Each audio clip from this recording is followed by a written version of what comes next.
എപ്പോഴും രസകരമായി സംസാരിക്കുന്ന റിമി ടോമിയെ ആരാധകർ കണ്ടിട്ടുള്ളൂ. എത്ര വലിയ പ്രഗത്ഭരായാലും തമാശ പറഞ്ഞ് കയ്യിലെടുക്കാൻ റിമി ടോമിക്ക് സാധിച്ചിട്ടുണ്ട്. എന്നാൽ റിമിയുടെ മനസ്സ് വിഷമിച്ച ചില സംഭവങ്ങൾ ഇൻഡസ്ട്രിയിൽ ഉണ്ടായിട്ടുണ്ട്. സംഗീത സംവിധായകൻ ശരത്തുമായി ഒരു ഘട്ടത്തിൽ റിമിക്ക് അകൽച്ചയുണ്ടായിരുന്നു. ഒരിക്കൽ ഇതിനെക്കുറിച്ച് റിമി തുറന്നും സംസാരിച്ചു. എന്നെ കളിയാക്കിയാലേ വിഷമം ഉണ്ടാകും. നമ്മളെ ഇഷ്ടമല്ലാതെ കളിയാക്കിയാൽ നമുക്ക് മനസ്സിലാകും. ഒരു വ്യക്തിയോട് 5 മിനിറ്റ് സംസാരിക്കുമ്പോൾ തന്നെ ഇവർ നമ്മളോട് പൂർണ്ണമായും ഇഷ്ടത്തിലാണോ അതോ ആ വ്യക്തി നമ്മളെ ഒന്ന് കളിയാക്കാൻ പറഞ്ഞതാണോ എന്ന് മനസ്സിലാകും. ഞാൻ 1, 1, 3 ഉൾപ്പെടെ പറയുന്ന തമാശകൾ എല്ലാവർക്കും ആ സെൻസിലോടാണ് എടുക്കുന്നത്. റിമി മനഃപൂർവ്വം താഴ്ത്തിക്കെട്ടാനും അപമാനിക്കാനും പറഞ്ഞതല്ലെന്ന് ഇത്രയും നാൾ ഗസ്റ്റുകൾക്ക് ആരും പറഞ്ഞിട്ടില്ല. എന്നെ ഒളിഞ്ഞും പാത്തും കളിയാക്കുന്നവരോട് പ്രതികരിക്കാൻ നിന്നാൽ നമുക്ക് ജോലി നടക്കില്ല.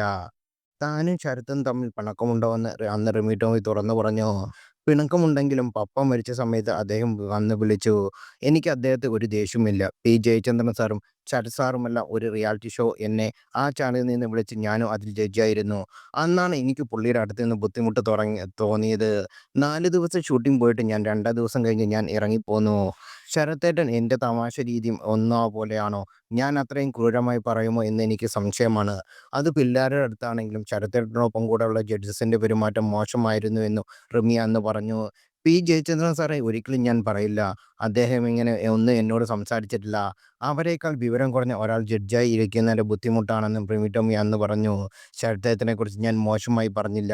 ഞങ്ങൾ തമ്മിൽ സംസാരിച്ച് തീർത്തതാണെന്നും റിമി ടോമി പറഞ്ഞു.